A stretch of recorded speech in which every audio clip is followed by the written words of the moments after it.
박사님을 박수와 함께 모시도록 하겠습니다. 네, 반갑습니다. 홍수열 소장이고요. 오늘 1시간 반 정도 강의를 같이 해볼 텐데요. 주제는 이제 소비자 삶의 방식 전환 이렇게 잡혀 있는데 그냥 좀 쓰레기 문제 전반에 대해서 한번 살펴보는 시간들을 가져보도록 하겠습니다. 조금 이론적인 내용들이 강한데요. 그러니까 순환경제와 제로 웨이스트 이 키워드를 가지고 한번 살펴볼 건데요. 그러니까 쓰레기 문제를 우리가 어떻게 인식하는 것이 바람직한가라는 내용이 되겠습니다. 먼저 쓰레기의 개념부터 살펴보겠습니다. 쓰레기라는 말은 쓰르기에서 유래를 했고요. 쓰르기는 쓸다의 명사형이죠. 쓸다, 쓰르기, 쓰레기 이렇게 가는 것이죠. 그러니까 쓰레기란 말은 청소에서 모은 더러운 것, 쓸모가 없는 것 두 가지 의미를 가지는 거고요. 그러니까 쓰레기 관리라는 것은 더러운 것을 빨리 치워서 깨끗하게 만들자. 쓸모없는 물질을 쓸모있는 물질로 사용하자. 그러니까 위생관리와 자원관리 두 가지 목표를 달성하는 거고요. 더러워도 재활용만 하면 괜찮다라고 하는 것은 잘못된 접근 방법이죠. 익산 장전마을도 재활용 시설에서 그 문제를 일으킨 거잖아요. 그러니까 그런 재활용도 재활용이니까 괜찮은 거다라는 것을 용납할 수 없는 거잖아요. 그러니까 재활용이라고 하는 것은 위생과 안전이 전제가 된 재활용이어야만 의미가 있다. 그래서 재활용 맹신주의는 우리가 벗어나야 된다라고 하는 거고요. 그러니까 쓰레기 관리라는 것은 위생 안전의 문제와 자원 관리 두 가지가 균형을 잡혀야 된다라는 것이죠. 자, 전 세계의 생활 쓰레기 발생량은 1년에 20억 톤 정도가 됩니다. 그런데 시간이 지나면서 계속 증가할 증가할 것으로 예상이 되고요. 2050년이 되면 최소 34억 톤에서 최대 40억 톤까지 증가할 것으로 예상이 됩니다. 이 쓰레기가 어떻게 처리되고 있냐? 평균 재활용률은 20%에 불과합니다. 나머지 80%는 소각하거나 매립하거나 투기가 되고 있다는 것이고요. 잘 사는 국가로 올라가더라도 평균 재활용률은 35% 정도에 불과합니다. 못 사는 국가로 내려오게 되면은 투기되는 비율이 압도적으로 높습니다. 저소득 국가에서 쓰레기가 투기가 되면 어떤 문제가 발생하느냐? 결국은 바다로 흘러들어가게 되면서 바다 쓰레기 문제를 발생시키는 것이죠. 그러니까 바다 쓰레기 문제, 바다에 들어가는 플라스틱 쓰레기 양을 어떻게 줄일 거냐? 우리가 플라스틱 사용량을 줄이는 것도 중요하지만 전 세계적으로 봤을 때는 빨리 국제 협력을 통해서 저소득 국가로 지원을 해서 현대적인 폐기물 관리 체계가 빨리 만들어지도록 하는 것이 전 세계 바다로 흘러들어가는 쓰레기의 양을 줄이는 방법이 되는 것이죠. 자, 우리나라 쓰레기 발생 현황 한번 살펴보겠습니다. 1년에 약 2억 톤의 쓰레기가 발생을 하고 있고요. 이 중에서 생활 쓰레기 발생량은 2,300만 톤 정도가 됩니다. 전 세계 생활 쓰레기 발생량 얼마나 그랬어요? 2억 아니. 지금 2분도 안 지났는데요. 20억 톤이나 그랬잖아요. 그러니까 우리나라 생활 쓰레기 발생량이 2,300만 톤 정도 되니까 전 세계 생활 쓰레기 1% 정도가 우리나라에서 발생을 하고 있죠. 인구 비율이 1%가 안 되니까 우리나라 생활 쓰레기의 발생량이 전 세계 평균보다는 조금 높은 양이 발생하고 있다 이렇게 생각할 수가 있겠죠. 자, 1년에 총 쓰레기 발생량이 2억 톤 정도 된다라고 하는데요. 전체 쓰레기 발생량의 증가 추이를 한번 보겠습니다.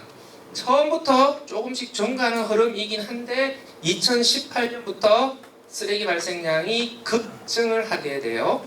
2010년 대비해서 2020년 쓰레기 발생량은 43%가 증가를 하는데요. 2010년부터 17년까지 14%가 증가하고요. 18년부터 20년까지 29%가 증가해요. 그러니까 쓰레기 발생량이 갑자기 급증을 하고 있다는 것이 매우 위험한 신호가 되는 것이고요. 2021년은 2020년에 비해서 1% 증가했어요. 쓰레기 증가 추세가 완화되고 있다, 진정되고 있다 이렇게 볼 수 있을까? 내용을 보면 반드시 그렇지는 않습니다. 생활 쓰레기와 사업장 쓰레기는 여전히 증가를 크게 하고 있어요. 건설 쓰레기가 줄면서 전체 쓰레기 발생량의 증가 속도가 누그러지는 것으로 나타나는데 건설 쓰레기는 건설 경기에 따라서 얼마든지 바뀔 수가 있고요. 장기적으로 보게 되면 우리나라에는 1990년대 이후에 신도시가 집중 건설되었기 때문에 이 신도시 철거 시점이 다가오고 있어요. 이 신도시의 철거 시점이 다가오게 되면 우리나라는 건설 쓰레기 재앙이 닥칠 수도 있다. 그래서 쓰레기 문제가 해결되는 국면으로 가는 것은 결코 아니다 이렇게 봐야 되겠죠. 1년에 발생하는 플라스틱 쓰레기 양은 1000만 톤 정도입니다. 10년 전에 얼마 발생했냐? 500만 톤 발생했어요. 그러니까 플라스틱 쓰레기는 10년 만에 몇 배가 증가했어요? 2배가 증가했죠. 전체 쓰레기 발생량이 43% 증가했으니까 전체 쓰레기 발생량은 1.5배 증가했다 이렇게 보면 돼요. 그런데 플라스틱 쓰레기는 2배가 증가한 거죠. 다른 쓰레기에 비해서 상대적으로 플라스틱 쓰레기 발생 속도가 빠르다라는 것을 알 수가 있습니다. 자, 생활 쓰레기가 어떻게 처리되고 있을까? 2021년 기준으로 57%가 재활용이 되고 있고요. 25%가 소각, 13%가 매립이 되고 있습니다. 자, 57%가 재활용이 되고 있는데 이것은 진짜 재활용되고 있는 양일까? 우리나라 재활용 통계 해석에서 우리가 조심해야 될 것, 우리나라는 쓰레기를 태워서 에너지를 이용하는 것까지 재활용으로 분류를 한다라는 것이죠. 그게 어떤 게 있을까? 가정에서 과자봉지, 라면봉지 분리배출 열심히 하시잖아요. 이렇게 분리배출된 과자봉지, 라면봉지가 어떻게 재활용될까? 우리나라는 80%가 SRF라고 해서 가래떡 모양으로 성형을 해요. 그래서 이것을 유연탄을 대체하는 연료로 써요. 결국 태운다는 얘기죠. 이렇게 태워서 에너지를 이용하는데 우리는 이것을 재활용으로 봐요. 국제적으로는 비닐을 이렇게 태워서 에너지를 이용하잖아요. 그럼 어떻게 보냐? 그냥 소각으로 봐요. 근데 우리나라는 이것을 재활용으로 보고 있다. 그래서 국제 기준에 비교해서 우리나라는 재활용률이 과다집계되는 경향을 항상 보이게 된다. 이 거품을 제거를 해야죠. 정확하게 알 수는 없는데 추정을 하게 되면은 한 10% 정도를 걷어내는 게 맞습니다. 그러면 우리나라의 실질 재활용률은 50% 내외 이렇게 그냥 추정을 하시면 돼요. 그러니까 절반의 쓰레기는 재활용하고 절반의 쓰레기는 땅에 묻거나 태우고 있다. 이런 것이죠. 전 세계 평균 재활용률 몇 프로라고 했어요? 20%. 배우기 쉬워요. 20 클럽이에요. 25톤이 발생하고 있고 20%가 재활용되고 있는 거죠. 잘 사는 국가들의 평균 재활용률은 35%. 답변을 정확하게 했었는데 상품을 드려야 되는데 제가 갖고 온 게 없어요. 조금만 자, OECD 국가의 평균 재활용률은 35%죠. 자, 우리나라가 거품을 제거해도 50%니까 높아요, 낮아요? 높죠. 그렇죠. 그러니까 우리나라는 객관적으로 재활용을 잘하는 국가로 분류가 됩니다. 우리는 우리 내부의 문제를 너무 잘 알기 때문에 우리 스스로를 너무 폄하하거나 비하하는 경향이 있어요. 우리가 그렇게 잘할 리가 없어. 우리는 분명히 엉망인데 이렇게 생각하는데요. 우리나라가 엉망이면 다른 나라는 더 엉망이라는 얘기입니다. 그러니까 우리나라는 상대적으로 재활용을 잘하고 있는 국가다. 이것은 객관적인 팩트다. 근데 왜 이렇게 세계 최고 수준의 재활용률을 보일 수 있었을까? 두 번의 계기가 있었어요. 첫 번째, 1995년 1월 1일 어떤 일이 발생했을까요? 쓰레기 종량제가 시행이 되었죠. 다음에 2005년 1월 1일 음식물 쓰레기 분리배출이 법적으로 시행이 되었습니다. 1995년 쓰레기 종량제, 2005년 음식물 쓰레기 분리배출 제도를 거치면서 재활용품과 음식물 쓰레기가 따로 분리되어서 재활용되는 전국적인 체계가 만들어진 거죠. 우리는 일상적으로 이렇게 배출을 하고 있기 때문에 잘 몰라요. 너무 익숙해져서. 하지만 전 세계적으로 봤을 때 이것은 어마어마한 사건이었어요. 쓰레기를 분리하는, 쓰레기를 배출하는 개인의 행위를 국가가 나서서 한날 한시에 싹 바꿔버린 거예요. 이거는 매우 어려운 일인데 이 어려운 것을 한국은 달성했죠.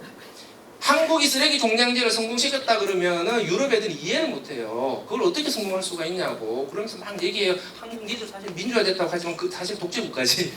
독재국가가 아니고서야 어떻게 이런 일을 달성할 수가 있어 라고 이야기를 합니다. 그러니까 그만큼 어렵다는 이야기인데요. 그 어려운 일을 우리는 한 번도 아니고 2번이나 성공을 시킨 것이죠.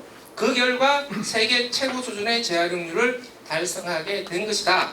그러니까 이 부분에 대해서는 국가가 잘해서만 된 건 아니잖아요. 이것은 전 국민들이 국가 정책에 동참해서 참여해서 협력을 했기 때문에 달성한 성과인 것이죠. 그러니까 이 부분에 대해서는 우리나라 국민들이 자부심을 가져도 되는 부분입니다. 그러니까 자부심을 가져야 돼요. 하지만 자부심을 가지는 것에서 거쳐야 돼요. 또 너무 심취하시면 안 된다라고 하는 것이죠. 왜 그러냐? 쓰레기 문제는 지역의 관계 문제예요. 그러니까 국가 간 재활용률을 단순 비교해서 높냐 낮냐 따지는 것은 크게 의미는 없습니다. 그 나라 그 지역의 쓰레기 문제를 해결하는데 이 재활용률이 얼마만큼 의미가 있냐 이걸 따져야 되는 것이죠. 그러니까 우리나라의 쓰레기 여건을 따져야 되죠. 우리나라는 전 세계 최고 수준의 재활용률을 보이고 있지만 동시에 단위 면적당 쓰레기 발생량도 세계 최고 수준이에요.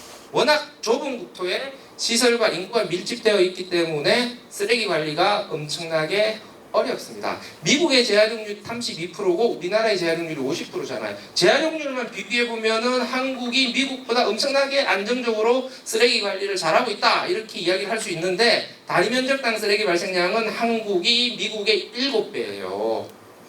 이 두 가지를 합쳐서 생각을 하면은 쓰레기 대란이 발생할 수 있는 리스크는 한국이 미국보다 훨씬 더 높다라는 것을 의미합니다. 그러니까 우리나라는 쓰레기 문제에 대해서 다른 나라에 비해서 훨씬 더 많은 긴장을 해야만 한다.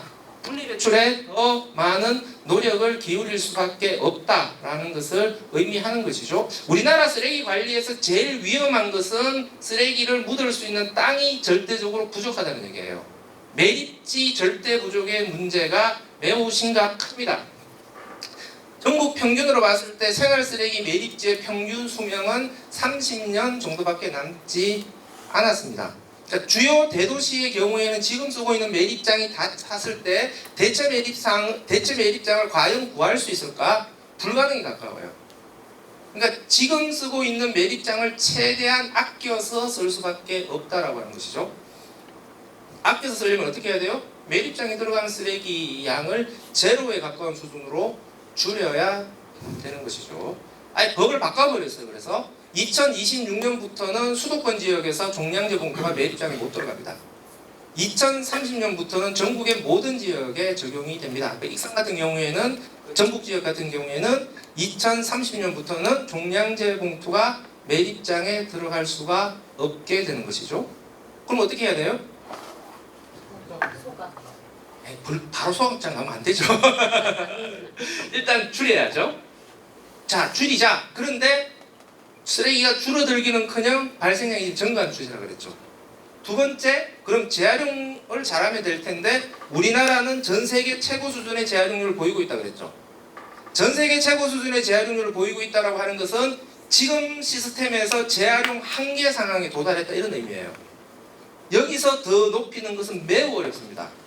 그러면 여기서 더 높이려면 시스템 전체를 갈아엎어야 되는데 시스템 전체를 전환하는 것은 시간이 오래 걸려요. 그러니까 단기간 안에 재활용률을 획기적으로 높이는 것은 어려워요. 남아있는 유일한 현실적인 선택은 소각장을 더 짓는 것인데 소각장을 더 짓는 것도 쉽지는 않습니다. 그리고 장기적으로 봤을 때 쓰레기 발생량이 그럼 계속해서 증가하면 끝없이 소각장을 계속 짓는 방식으로 이 문제를 대응할 것이냐. 1990년대 중반부터 대도시의 대규모 소각장을 짓기 시작했어요, 우리나라가. 근데 지금 그때 지었던 소각장이 내구 연한에 다 도달했어요. 그러면 그때 지었던 소각장을 새로 리모델링을 해야 되는데 소각장 주변에 살고 있는 주민들이 20년 동안 태웠으니까 됐다, 빨리 딴 데로 옮겨라. 이런 지역이 한두 곳이 아닙니다. 그러니까 소각장 자체를 짓는다고 해서 그 한 번 지어진 소각장이 언제까지나 안정적으로 운영될 수 있을까? 거기에 더해서 새로운 소각장을 추가적으로 더 건설할 수 있을까? 이 문제도 결코 쉽지는 않다라고 하는 것이죠. 그래서 당장은 어쩔 수 없는 현실적 대안으로 소각장을 짓자라고 이야기는 할 수 있는데 우리가 조금 더 장기적인 관점에서 질문을 던져야 되는 것이죠. 계속 이렇게 우리가 쓰레기를 처리해야 될 거냐? 조금 더 소각과 매립을 제로로 만들 수 있는 좀 더 근본적인 시스템의 전환이 필요한 것이 아닐까. 그것이 제로 웨이스트와 관련된 내용인 것이죠. 그러니까 소각과 매립을 제로로 만들 수 있는 제로 웨이스트 사회로 어떻게 우리가 전환할 수 있을까? 당장은 안 되죠. 당장은 안 되는데 좀 더 장기적인 전망을 가지고 이렇게 가기 위해서 차근차근 우리가 무엇을 해야 되는 것이냐, 이런 것들에 대한 고민들이 필요하다. 그래서 지금 시점에서는 쓰레기 대란을 피하기 위한 제로 웨이스트에 대한 고민들을 많이 해야 된다. 쓰레기가 갈 곳이 없으면 결국 쌓이게 되는 것이고, 쓰레기가 쌓이는 것을 우리는 쓰레기 대란이라고 이야기를 합니다. 한국은 쓰레기 대란의 리스크가 매우 높습니다. 쓰레기를 버리면 누군가가 빨리 치워주는 편한 시대는 이미 끝났다. 앞으로 언제 어디서 쓰레기 대란이 발생할지 모르는 그런 위험한 시대를 알고 있다. 이렇게 보셔야 됩니다.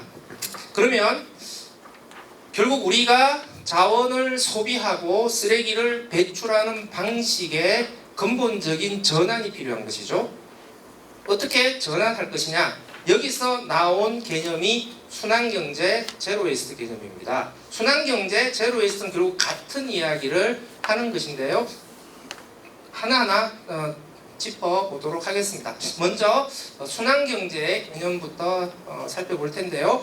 순환경제라고 하는 개념은 우리나라에서만 화두가 되는 것이 아니라 전 세계적으로 이미 화두가 되고 있고요. 2000년대 이후부터 순환경제의 개념이 매우 중요해지고 있습니다. 왜 그러냐? 2000년대 이후부터 문제가 심각해지기 때문이죠. 어떤 문제냐? 자원 소비가 2000년대 이후로 폭발적으로 증가를 하게 돼요. 이전과는 비교할 수 없는 수준으로 자원 소비가 폭등을 하게 되고, 이것으로 인해서 자원 고갈의 문제와 자원의 소비로 인한 생태 환경 위기가 매우 심화되고요. 자원 고갈의 위기와 생태 환경 위기는 지금 바로 경제 위기로 전환이 돼요. 그래서 자원 고갈의 위기와 생태 환경 위기와 경제 위기, 이 세 쌍둥이 위기가 우리 미래를 어둡게 하고 있다. 그래서 지금 우리가 살고 있는 시대를 복합 다중 위기의 시대, 이렇게도 표현을 합니다. 1900년에 전 세계 자원 총 소비량이 70억 톤 정도에 불과했어요. 그러다가 1970년대가 되면 약 300억 톤으로 증가를 하게 되고요. 2000년이 되면 550억 톤으로 증가를 하게 되고요. 2020년 정도가 되면 1000억 톤이 됩니다. 그리고 이 추세대로 가게 되면 2050년이 되면 1800억 톤으로 증가를 하게 돼요. 대략적으로 30년 주기로 자원 소비량이 2배씩 껑충 뛰고 있어요. 30년 주기로 자원 소비가 기하급수적으로 증가를 한다라고 하는 것이죠. 30년 만에 자원 소비가 2배씩 뛴다. 이게 잘 실감이 안 나시죠? 금속 자원을 예로 들면 앞으로 30년 동안 우리 인간이 사용하게 될 금속 자원의 총량은 이전에 7만 년 동안 인간이 지구에서 캐다 쓴 금속 자원의 양보다 더 많을 것이다. 이렇게 이야기를 합니다. 그러니까 이런 식으로 자원 소비가 폭발적으로 증가를 하는데, 지구가 아무리 크다고 하더라도 인간이 사용하게 될 자원을 조달하는 것이 가능이나 할 것이냐, 우려를 할 수밖에 없는 것이죠. 자원 소비의 증가는 자원 고갈의 위기로 연결되고, 자원 공급이 부족해지면 자원의 가격이 상승하게 되고, 자원의 가격이 상승은 물가의 상승으로 연결되면서 경제 위기로 연결이 되는 것이죠. 여기에 더해서 국제 정치 환경도 점점 더 극단적인 상황으로 치닫고 있는 것이죠.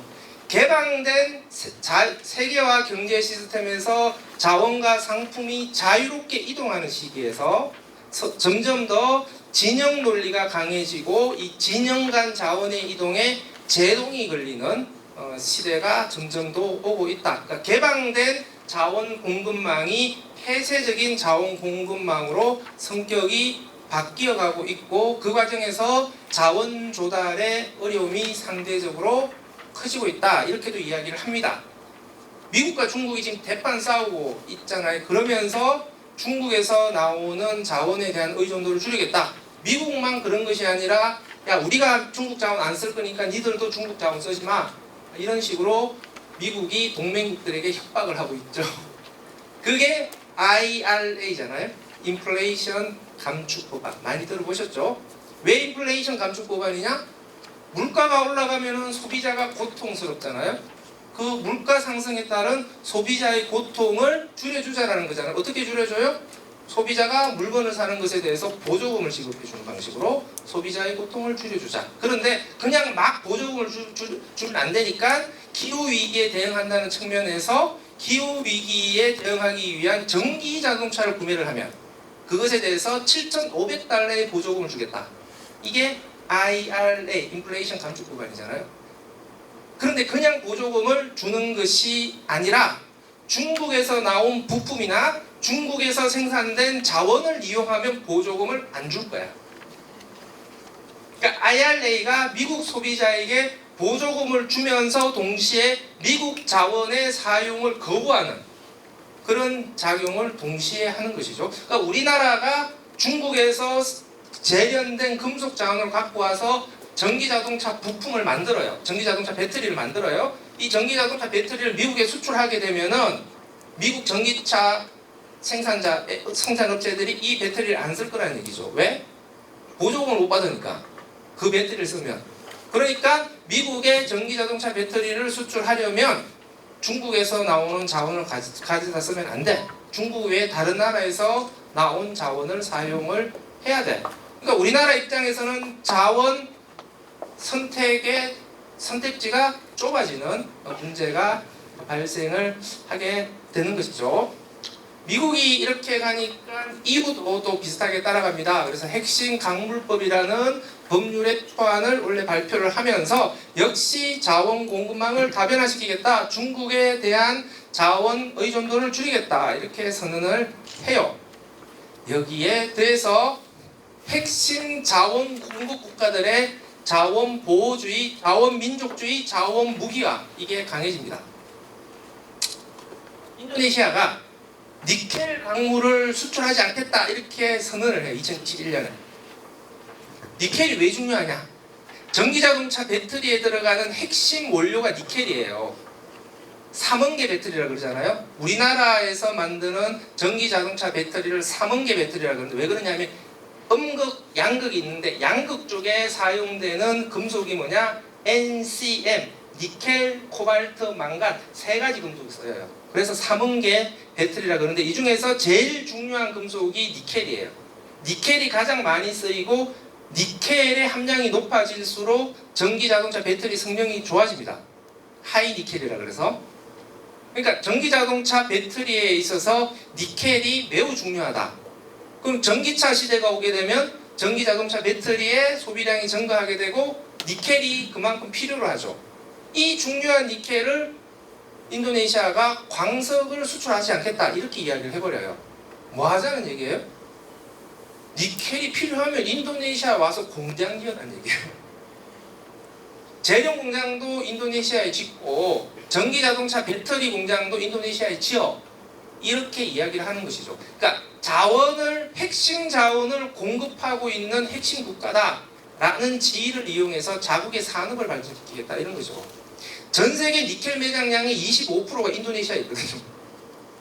매년 채굴되는 니켈의 3분의 1이 인도네시아에서 나와요. 그러니까 인도네시아가 전 세계 니켈 공급량에 있어서 핵심 국가거든요. 그러니까 이런 지위를 이용해서 이제 우리나라 산업을 발전시킬 거야 이렇게 이야기를 하는 겁니다. 인도네시아 입장에서는 매우 합리적이죠. 조코이 대통령이 엄청나게 정책을 잘하고 있는 거예요. 자국의 발전을 위해서. 하지만 자원을 수입해야 되는 우리나라 입장에서 보면 짜증나는 것이죠. 저 자원 갑질하고 있네. 저 자원 깡패 국가 막 욕이 나오게 되는 것이죠. 그러니까 이렇게 자원 보호주의, 자원 민족주의 경향이 점점 더 심해지고 얘들이 이렇게 가는 것은 중국의 경제 성장 모델을 따라하려고 하기 때문이죠. 중국이 첨단 산업을 발전시킨 이유 자체는 뭐냐 하면 히토류 때문에 그래요. 전 세계 히토류의 90%가 중국에서 나오잖아요. 근데 히토류가 서방의 첨단 산업의 핵심 원료예요. 그러니까 히토류를 거의 독점적으로 공급하고 있는 지위를 이용해서 중국이 서방의 첨단 산업을 중국으로 이전시키라고 공장을 협박을 한 거죠. 이전을 안 시키겠다 그러면 히토리 안 줄 거야. 가격도 비싸게 줄 거야. 막 이런 식으로 어르고 달래고 하면서 이전시키고 난 다음에 중국으로 공장이 이전되면 거기서 막 해가지고 기술을 탈취해버리고 이런 짓을 해왔단 말이에요. 그러면서 중국이 첨단 산업이 갑자기 쑥 성장을 하게 돼요. 중국의 이런 성공 모델을 보면서 다른 나라들도 우리도 중국처럼 하면 되겠구나 희망을 가지게 되죠. 그러면서 자원보호주의, 민족주의가 점점 더 기성을 부리게 되고요. 2010년 이후로 자원 수출에 대한 통제 건수가 전 세계적으로 기하급수적으로 증가를 하게 됩니다. 종합하게 되면은 전 세계 자원 공급망이 매우 불안정해지기 시작했다. 자원 공급망의 불안은 산업의 불안으로 연결이 되는 것이죠. 그러면 앞으로 이 추세가 사그라들 것 같지는 않다. 앞으로 이게 더 심해지면 심해졌지 줄어들지는 않을 것이다. 그러면 자원 공급망의 불안정 위기에 대해서 우리는 어떻게 대처해 갈 것이냐? 자원 외교를 잘해서 다른 나라의 자원을 더 잘 들여오도록 하자. 이것도 한 방법이 될 텐데 이것도 영원히 지속될 수 없는 방법이죠. 조금 더 근본적인 해결책은 뭘까? 자원의 자금률을 높여야 되겠다. 자원의 자금률을 어떻게 높일 것이냐? 자원의 총 소비량을 일단 줄여. 자원을 효율적으로 사용해서 자원의 총 소비량을 줄여. 그리고 내부 자원의 공급 비율을 늘려. 내부 자원이라고 한 게 뭐예요? 바로 재활용을 통한 재생 자원이에요. 재활용을 통해서 공급되는 재생 자원의 양을 늘려서 자원의 자금률을 높여. 그렇게 해서 자원 공급망을 안정화시켜야 앞으로 우리가 살 수가 있어. 이게 순환경제의 배경이면서 순환경제의 핵심 내용이 되는 겁니다. 우리가 인간이 사용하는 물질 흐름의 모양을 가지고 경제 유형을 구분합니다. 선형경제, 순환경제 이렇게 구분을 해요. 선형경제라고 하는 것은 우리가 사용하는 물질 흐름의 모양이 직선의 형태를 띠고 있기 때문에 선형이라는 이름을 붙이는 것이죠. 자원을 캐고 쓰고 버리는 일직선상의 낭비적인 물질 흐름을 보여줍니다. 자원을 캐고 쓰고 버리기만 하니까 자원 고갈과 환경오염 문제가 당연히 발생을 하죠. 우리가 물질 이용이 지속 가능하지가 않습니다. 선형경제는 먹고 싸기만 하는 애벌레 모양을 닮았다라고 해서 미성숙한 애벌레 경제라는 표현을 사용을 합니다. 이 상태로는 안 되니까 자원을 지속 가능하게 이용하기 위해서는 순환을 해야 된다. 무한 반복해서 돌려쓰는 구조로 가자. 자원을 무한 반복해서 돌려섬으로써 천년 자원의 투입과 오염물질 배출이 최소화된 경제 시스템으로 전환을 해야 된다. 이게 순환경제인데요. 우리가 쓰고 있는 자원을 두 가지로 구분합니다. 계속 써도 계속 생산되는 자원, 재생 가능한 자원. 뭐예요? 광합성을 통해서 계속 성장하는 자원, 식물 자원이죠. 식물 자원을 재생 가능한 자원이라고 그러고요. 땅에서 캐다 쓰면 없어지는 자원, 이게 광물 자원이죠. 이걸 고갈 자원이라고 그러죠.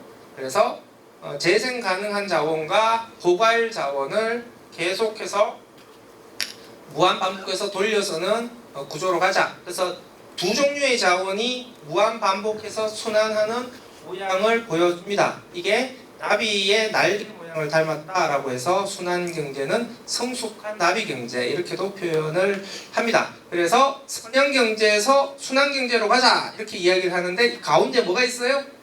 재활용경제라는 개념이 있습니다. 딱 우리의 경제 시스템이 재활용경제예요. 재활용을 한다라고 하는 점에서 선형경제와 구분이 돼요. 재활용을 함에도 불구하고 물질 흐름의 주류는 선형경제예요. 이 점에서 순환경제와도 구분이 됩니다. 뭔 얘기냐면 재활용을 하긴 하는데 재활용을 해도 천연자원의 투입은 계속해서 증가를 하고 있고 쓰레기를 비롯한 오염물질은 계속 쏟아져 나온다라고 하는 것이죠. 그러니까 재활용이 문제를 전혀 해결하지 못하고 있다라고 하는 겁니다. 불완전한 재활용, 어정쩡한 재활용이죠.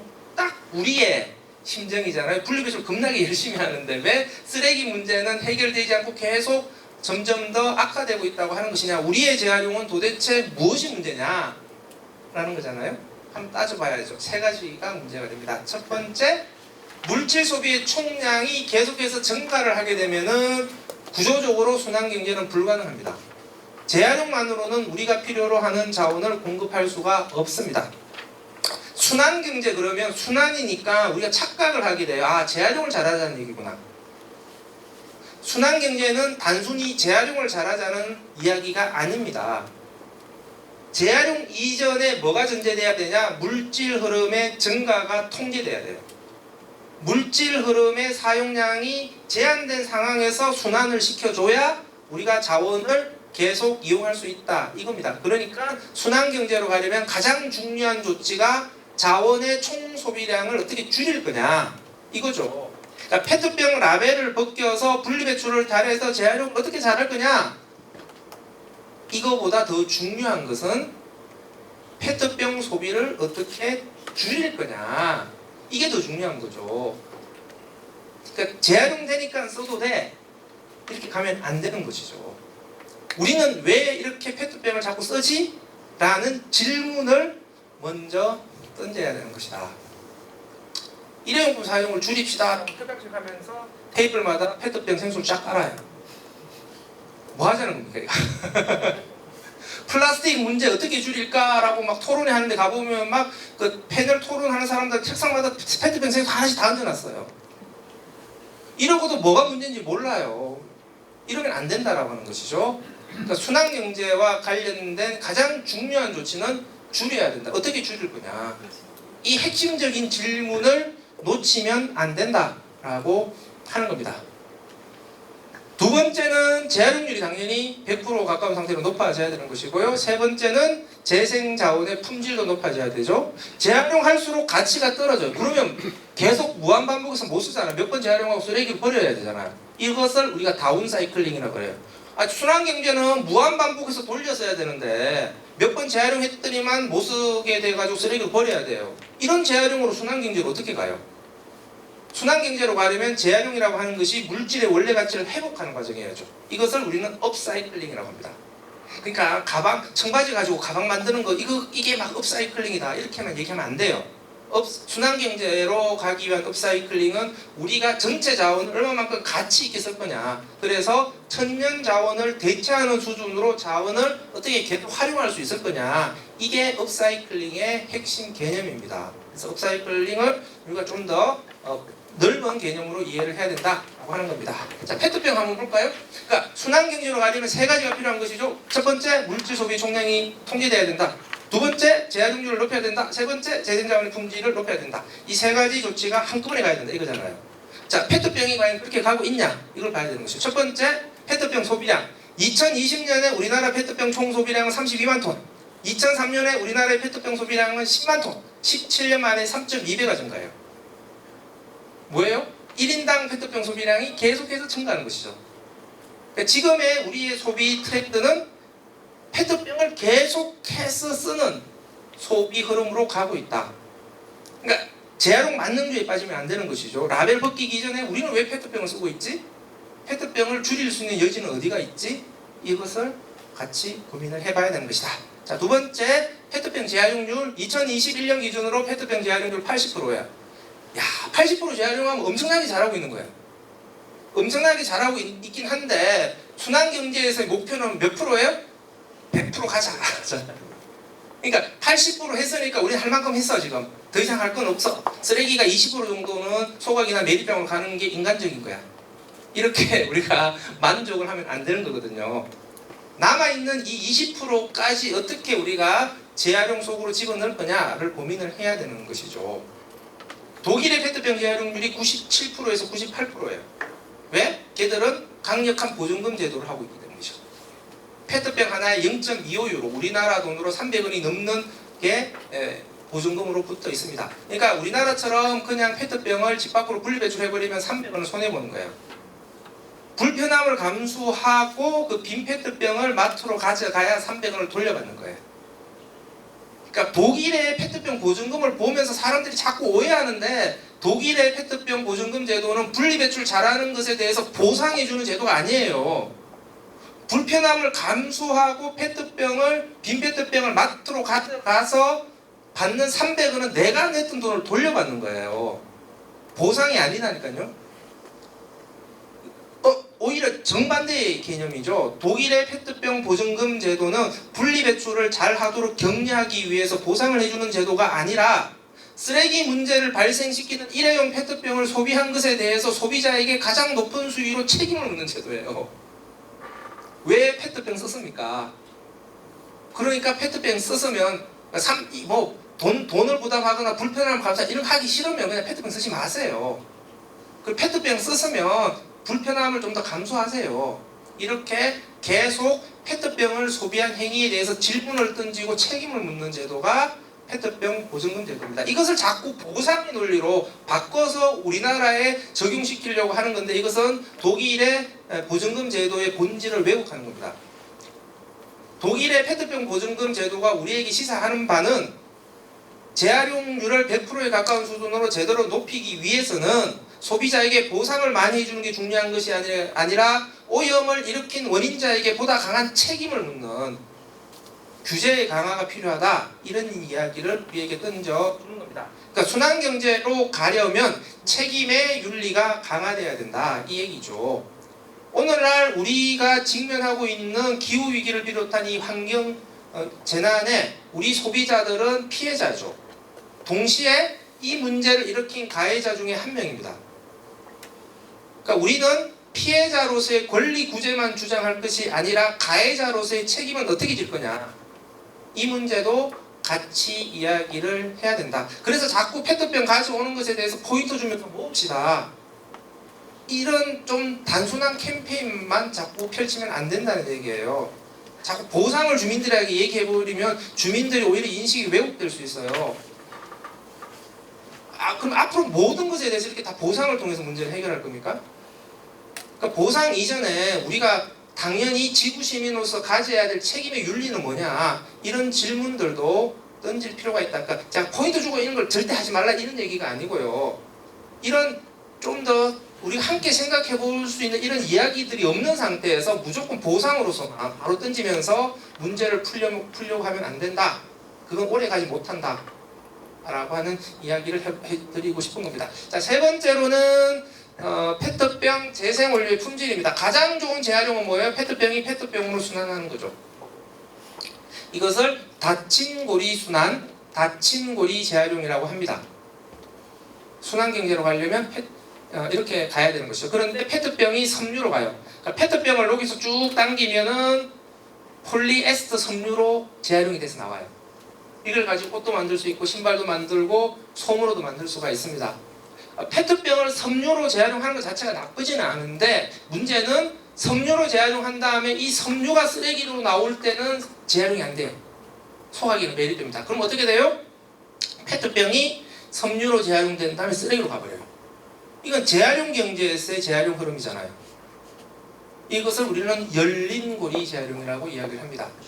열린 고리 재활용을 보이게 되어버리면 어떻게 돼요? 이 재활용이라고 하는 것이 문제 해결에 전혀 기여를 못하게 되는 것이죠. 왜냐하면 페트병이 섬유로 재활용한 다음에 쓰레기로 버려지게 되면 어떻게 돼요? 페트병을 만들기 위해서 석유는 계속해서 들어가야 되죠. 다음에 섬유 쓰레기는 계속해서 치워야 됩니다. 재활용이 앞뒤의 문제를 전혀 해결하지 못하고 있다, 이렇게 되는 것이죠.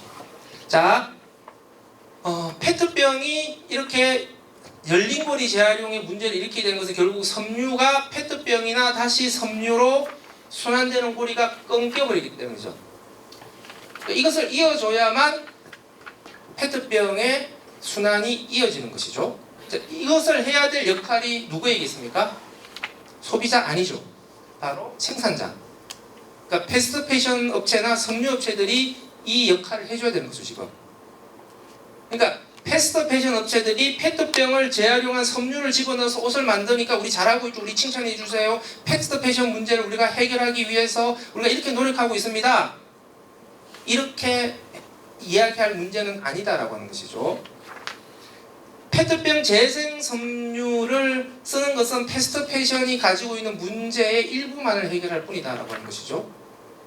그러니까 재생 섬유를 쓴다라고 하는 것만으로 패스트 패션이 이야기하는 이 막대한 쓰레기 문제를 덮어버리면 이건 그린워싱이죠.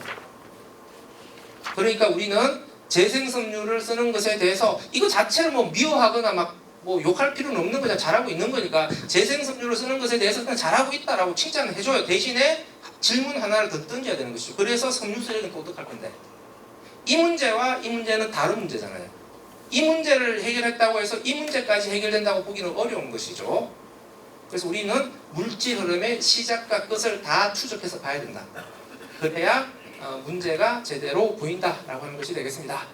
자, 순환경제 산업적 함의를 보겠습니다. 순환경제, 물질 이용 방식이 전환되는 것이고요. 물질 이용 방식이 전환된다라고 하는 것은 산업의 방식이 바뀌는 겁니다. 물건을 만들어서 판매하는 산업의 표준이 바뀐다는 것이에요. 첫 번째, 재사용, 재활용이 되지 않는 제품은 시장에 판매되지 못합니다. 이제 제품의 재질과 구조에 대한 규제가 점점 더 강해집니다. 이후 같은 경우에는 2030년 이후부터는 재활용이 되지 않는 플라스틱 포장재의 판매를 금지합니다. 소비자 입장에서 보면은 물건을 오래오래 쓰고 싶어. 고장나더라도 수리해서 오래오래 쓸 거야. 수리할 수 있는 권리, 물건을 오래 쓸 수 있는 권리. 아, 나 소비는 하긴 하는데 이거 소각이나 매립되는 쓰레기를 버리기 싫어. 나는 어쨌든 재활용되는 쓰레기로 분리배출하고 싶어. 쓰레기를 버리지 않을 권리. 이런 게 이제 새로운 소비자의 권리가 되고 있어요. 그리고 생산자는 소비자의 이러한 권리를 보장을 해줘야 되는 것이죠. 그러니까 이제는 예쁘게만 만들어서 많이 팔려고 하는 시대는 아니다. 예쁘게 만들기 이전에 환경을 고려해서 제대로 제품을 만들어야 되고, 이 제품이 환경적인 제품인지 여부에 대해서 소비자에게 제대로 정보를 제공해 줘야 된다. 그러니까 소비자 관점에서 보게 되면은 이제 소비자의 권리를 보호해 줘야 되고, 기업의 친환경 마케팅에 의해서 소비자가 사기를 당하지 않도록 해줘야 된다. 기업의 친환경 마케팅에 의해서 소비자가 사기를 당하는 거를 내자는 뭐라 그래요? 그린워싱이라고 하죠. 그러니까 그린워싱으로부터 소비자를 어떻게 보호할 거냐 라고 하는 것도 앞으로 매우 중요해지게 된다라고 하는 것이고요. 두 번째, 재생원료를 쓰지 않으면 이제 시장에 물건을 못 팔아요. 재생원료 사용 의무화 시대가 오고 있습니다. 이 말은 뭐냐면 재활용이라고 하는 것이 쓰레기 처리가 아니라는 것이죠. 산업에 필요한 원료 공급이 되는 것이죠. 그러니까 재생원료를 반드시 집어넣어야 된다는 것은 뭐냐면 재생원료가 공급되지 않으면 공장을 못 돌린다는 얘기예요. 이제 그러니까 재활용을 잘해야만, 재활용을 잘해서 양질의 재생원료를 안정적으로 공급해 줘야만 산업의 경쟁력을 유지할 수가 있는 것이죠. 그러니까 이제 순환경제 재활용의 이슈는 쓰레기 문제, 환경 문제가 아니죠. 뭐예요? 산업 이슈예요. 이제 산업의 문제입니다. 이제 이렇게 세상이 바뀌고 있어요.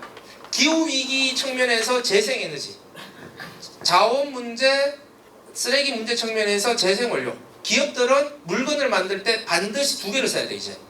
그러니까 재생에너지가 공급이 안 돼도, 재생원료가 공급이 안 돼도 물건 못 만들어 이제. 글로벌 공급망에 편입이 안 돼요. 그냥 자급자족 경제로 먹고 살 거면 괜찮아요. 그런데 적어도 세계 무대로 나가서 글로벌 상대로 해서 뭔가 물건을 팔아먹겠다라고 하려면 재생에너지와 재생원료가 공급이 안 되면 안 되는 시대가 오고 있습니다. 우리가 흔히 이렇게 얘기해요. 먹고 사는 문제가 환경 문제보다 먼저다. 그러니까 먹고 사는 문제가 먼저 해결되어야 그 다음 환경 문제를 신경 쓸 수 있다. 이렇게 이분법적으로 이야기를 하는데요. 앞으로의 시대는 환경 문제에 제대로 대응하지 못하게 되면 먹고 사는 문제는 해결되지 않는 시대가 오는 것이고요. 그러니까 이 두 개의 문제가 따로 분리된 문제가 아니다. 이 흐름이 매우 중요한 흐름이다라고 하는 겁니다. 세 번째, 탄소 배출의 문제와 쓰레기 문제도 이제 따로따로 노는 별개의 문제가 아닙니다. 서로 긴밀하게 연결이 되는 것이죠. 이게 이제 기업의 ESG 공시 기준이 강화된다 이렇게 이야기를 하는 것인데요. 아마 그러니까 이번 달 말에 국제 ESG 기준 공시가 확정이 되어서 발표가 될 텐데요. 그 중에 한 기준이 기후 공시예요. 그러니까 기업의 기후 위기 대응 활동들을 반드시 외부에 공표를 해야 된다 이런 의무인데요. 결국 뭐예요? 기업의 활동으로 인한 탄소 배출량을 산정해서 발표를 해줘야 돼요. 그러면 기업 활동으로 인해서 발생되는 탄소 배출량을 산정을 해야 되겠죠. 어떻게 산정할까요? 세 가지 방법이 있어요. 스코프 1, 스코프 2, 스코프 3. 스코프 1은 그 기업의 공장의 굴뚝에서 나가는 탄소 배출량을 얘기해요. 그 직접 배출량이라고 하죠.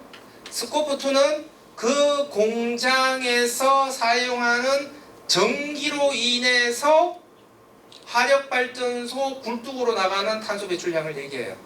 그러니까 스코프 2는 그 공장의 간접 배출량. 보통 스코프 1과 스코프 2를 합쳐서 기업의 탄소 배출량으로 산정을 합니다. 이렇게 산정하면 뭐가 문제가 되냐? 외주를 자꾸 줘요. 외주를 줘버리면 그 기업의 탄소 배출량은 줄어들어요. 근데 지구에서는 탄소 배출량은 그대로 늘어났는데 이래서는 안 되겠다. 그래서 스코프 3로 가자 이제. 그래서 앞으로 기업의 탄소 배출량 산정의 기준은 스코프 3가 될 거라고 합니다. 스코프 3라고 하는 것은 그 공장의 활동뿐만 아니라 그 공장과 연관되어 있는 협력업체들, 그다음에 소비자 활동으로 인한 탄소 배출량까지도 그 기업의 탄소 배출량으로 보겠다는 것이죠. 그러니까 생수회사가 페트병을 구매를 해서 거기에다 생수를 담아서 판매할 거 아니에요. 그러니까 스코프 2까지 계산하는 방식에서는 페트병을 만드는 과정에서 배출된 탄소는 생수회사의 탄소 배출량이 아니죠. 근데 스코프 3에서는 페트병을 만드는 과정에서 배출된 탄소도 생수회사의 탄소 배출량. 다음에 생수를 소비자한테 팔면은 소비자가 그 페트병을 소각장에 보내버렸어요. 소각장에서 탈 거 아니에요? 그러면서 탄소가 배출될 거잖아요? 이때 나오는 소각장 굴뚝에서 나오는 탄소도 이 생수회사의 탄소 배출량. 이렇게 보겠다. 그러니까 생수회사가 책임지고 전방 후방에서 니들과 관계되는 이 탄소 배출량을 직접 관리해. 이렇게 강하게 푸시하는 거예요. 그러면 이제 순환 경제를 잘하는 기업이 탄소 배출도 줄어들게 되겠죠. 원료를 적게 쓰고 순환 재생 원료를 많이 쓰고 재활용이 잘 되는 제품을 만들어서 소비자가 분리배출해서 재활용을 잘하도록 유도하고 이런 활동들을 열심히 펼쳐야 탄소 배출량이 줄어드는 것이죠. 그래서 순환 경제를 잘하는 기업이 탄소 배출량이 줄어드는 그런 시대가 되고 있다. 이렇게 문제들이 다 긴밀하게 연결되는 흐름으로 가고 있다라고 하는 겁니다. 그래서 정리를 하게 되면은 순환 경제는 환경 문제가 아니라 산업의 문제다. 이게 오늘 주제를 관통하는 문장 중에 하나입니다. 순환 경제는 이제 환경 문제가 아니라 산업의 관점에서 이 흐름을 봐야만 한다라고 하는 겁니다. 자, 이제 제로 웨이스트 개념을 한번 보겠습니다. 제로 웨이스트는 순환 경제와 같은 개념이에요. 대신에 시민의 관점에서 자원 고갈의 문제와 쓰레기 문제를 어떻게 바라볼 것이냐, 이런 성격이 좀 강하다. 요 정도로 생각하시면서 내용을 보시면 되겠습니다. 제로 웨이스트, 쓰레기를 제로로 만들자는 거잖아요. 뭘 제로로 만들 것이냐? 일단 쓰레기 발생량을 제로로 만들자. 소각 매립을 제로로 만들자. 쓰레기의 독성을 제로로 만들자. 세 가지 제로가 있어요. 쓰레기 발생량을 제로로 만들자. 소비를 하지 말라는 얘기예요. 불가능한 얘기죠. 그러니까 쓰레기 발생량을 제로로 만들자라고 하는 것은 불필요한 소비를 줄여야 된다. 이 정도의 실천적 함의를 이끌어내시면 됩니다. 자꾸 이게 실질적으로 가능하냐 이렇게 따지지 마시고 약간 이런 실전적 함의를 생각하시면 돼요. 두 번째, 소각과 매립량을 제로로 하자. 재사용, 재활용을 잘해야 된다. 이런 실전적 함의가 나오는 것이죠. 독성을 줄여야 된다. 유해물질의 사용량과 쓰레기 발생량을 줄여야 된다. 플라스틱 사용량을 줄여야 된다. 이런 의미가 되는 것이죠. 첫 번째, 두 번째는 양적 기준, 세 번째는 질적 기준. 이렇게 보는 겁니다. 제로 웨이스트 행사 가면 대나무 칫솔이나 천연 수세미 요새 많이 나눠주죠. 자, 대나무 칫솔 쓰면 쓰레기 나와요, 안 나와요? 나오죠. 첫 번째 기준 탈락. 분리배출 돼요 안 돼요? 종량제 봉투자 하나의 두 번째 기준 탈락. 쓰레기도 나오고 분리배출도 안 되는데 대나무 칫솔 쓰는 게 왜 제로 웨이스트냐? 라고 굳이 시비를 거는 사람들이 많아요. 세 번째 기준이 걸리죠. 플라스틱 칫솔을 대체함으로써 플라스틱 쓰레기 발생량을 줄이잖아요. 플라스틱 쓰레기 발생량을 줄임으로써 쓰레기의 독성을 줄이죠. 그러니까 대나무 칫솔을 천연 수세미를 쓰는 것은 제로 웨이스트 소비에 들어가는 겁니다. 이렇게 질적 관점, 양적 관점 다 같이 봐야만 우리 제로 웨이스트의 활동이 드러날 수 있다. 답하는 거고요. 제로 웨이스트로 가기 위해서 시민의 역할은 무엇이냐? 시민 개인의 실천과 시민의 행동 두 가지로 구분해서 봐야 됩니다. 장바구니를 들고 분리배출을 잘하고 쓰레기를 열심히 주고 이렇게 하는 게 시민 개인의 실천이죠. 시민 개인이 열심히 실천하는 거는 자꾸 중요해요. 시민 개인이 실천이 없는 상황에서 세상이 바뀌기는 어렵습니다. 그러니까 내가 실천한다고 뭐가 되겠냐 이렇게 생각하시면 안 돼요. 이게 개인의 실천은 할 수 있는 실천들은 열심히 하는 게 반드시 필요합니다. 문제는 개인이 실천만 열심히 한다고 해서 세상이 바뀌는 것도 아닌 것도 사실이다라고 하는 것이죠. 개인이 할 수 있는 역할은 분명히 제한이 있습니다.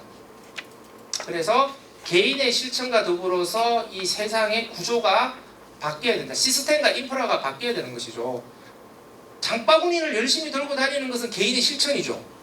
하지만 장바구니를 열심히 들고 다닌다고 해서 집에서 나온 비닐이 줄어드냐고요. 왜? 안 줄어들죠. 장바구니 안이 비닐로 가득 차 있는데 뭐 이걸 어떻게 줄여요?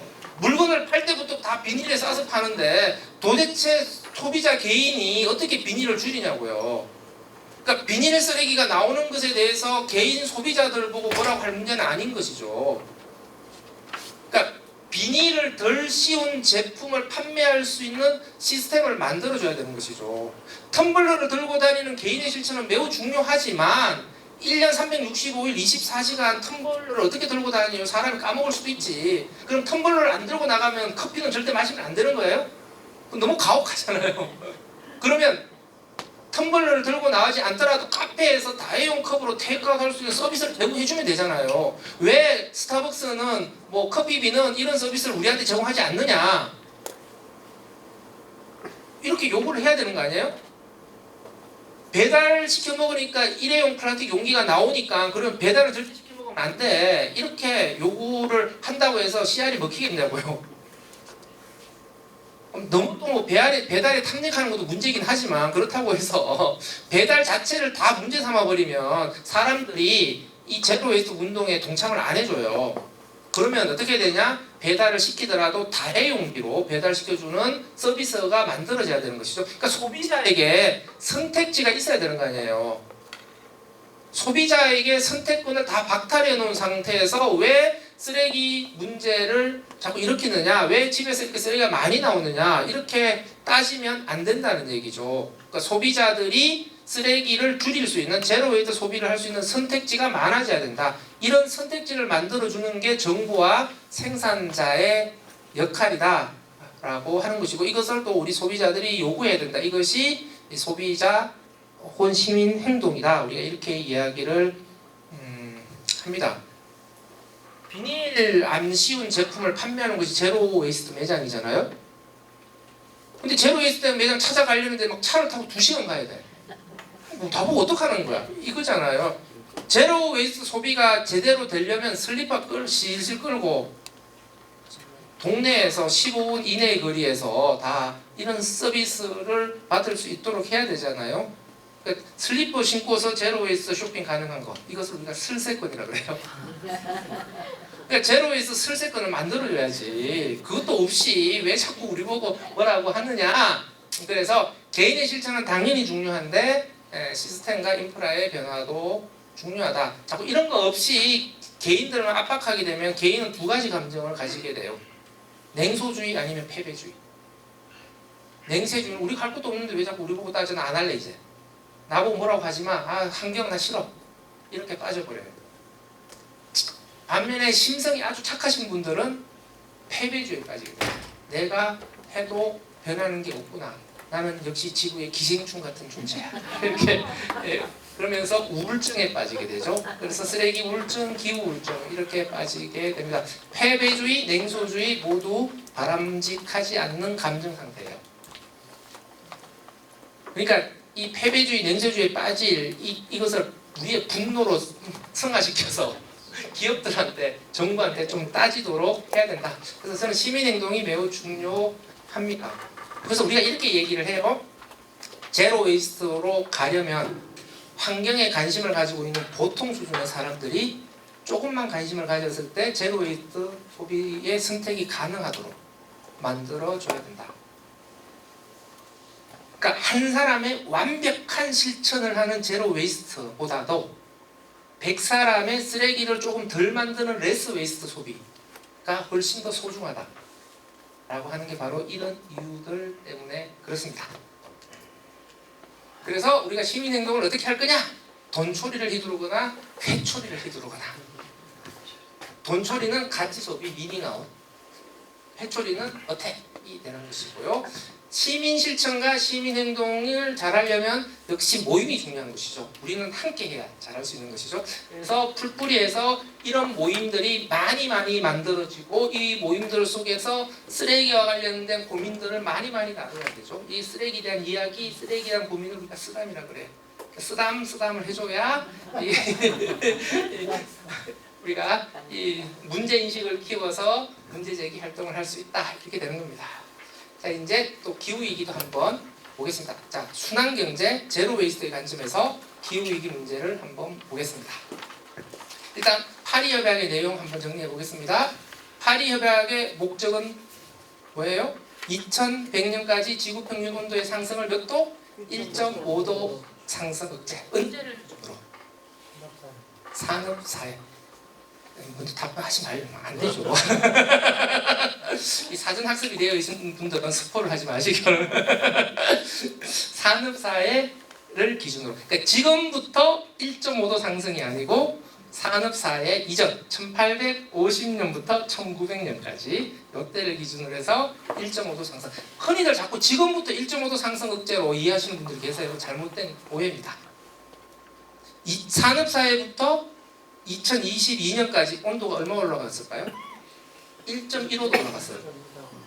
예, 정확하게 말하면 1.15도 세계 기상기후 따르면 그러면 남아있는 여유 온도는 0.35도밖에 안 되는 것이죠. 그러면 이렇게 1.5도 상승 억제로 가려면 2050년까지 탄소 중립을 달성해야 돼요. 그러니까 탄소 중립을 달성할 수 있을 수준만큼 탄소 배출을 줄여야 된다. 누가? 인간이. 그러니까 인간의 인위적인 탄소 배출이 탄소 중립 상태에 도달해야 된다. 이걸 얘기하는 거죠. 그러면 탄소 중립이 뭐냐? 이거를 또 이해를 해야 됩니다. 여기서 중립이라고 하는 단어 때문에 우리가 잘 안 와닿아요. 우리 언어 생활에서 중립이라는 단어는 누구 편도 들지 않는, 이쪽 편도 아니고 저쪽 편도 아니고 난 가운데 중립이야. 이렇게 쓰니까 탄소 중립이 잘 이해가 안 돼요. 탄소가 누구 편을 안 드는 게 뭘 얘기하는 거지? 이렇게 되는 겁니다. 여기서 탄소 중립이라고 하는 것은 수직의 개념이에요. 그러니까 이산화탄소의 농도를 생각하시면 돼요. 그러니까 이산화탄소의 농도를 표시하는 요 작대기가 있다라고 생각하시면 되고요.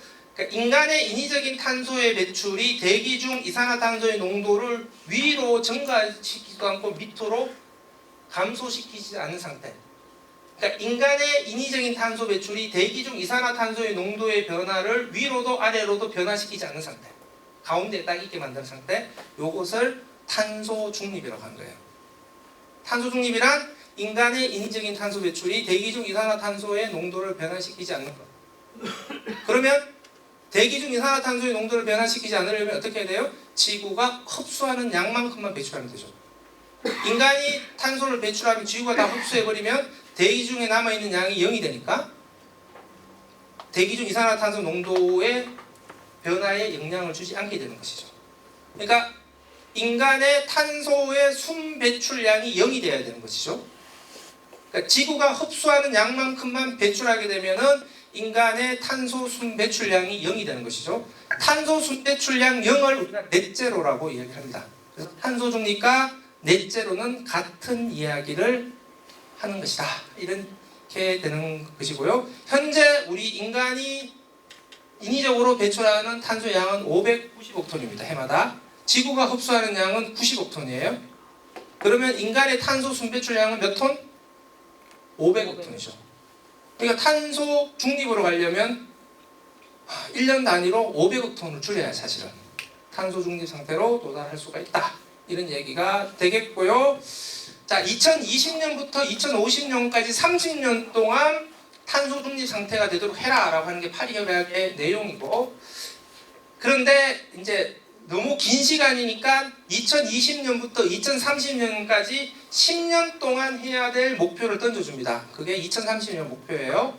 2030년 목표는 2010년 온실가스 배출량 대비해서 45%를 줄여라, 이렇게 이야기를 하는 겁니다.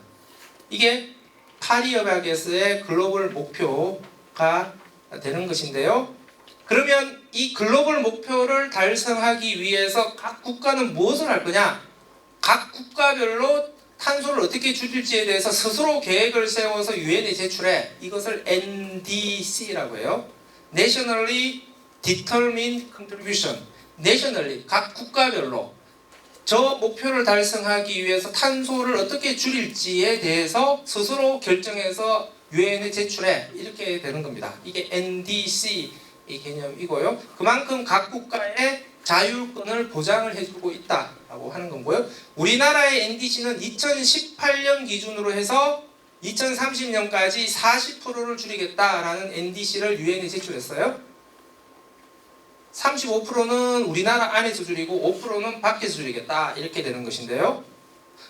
글로벌 기준은 2010년 기준으로 해서 45%를 줄이는 건데 왜 우리나라는 2018년에서 40%를 줄이겠다고 하는 거지? 이게 NDC의 특징이에요. 국가별 상황에 따라서 달라지는 것이죠.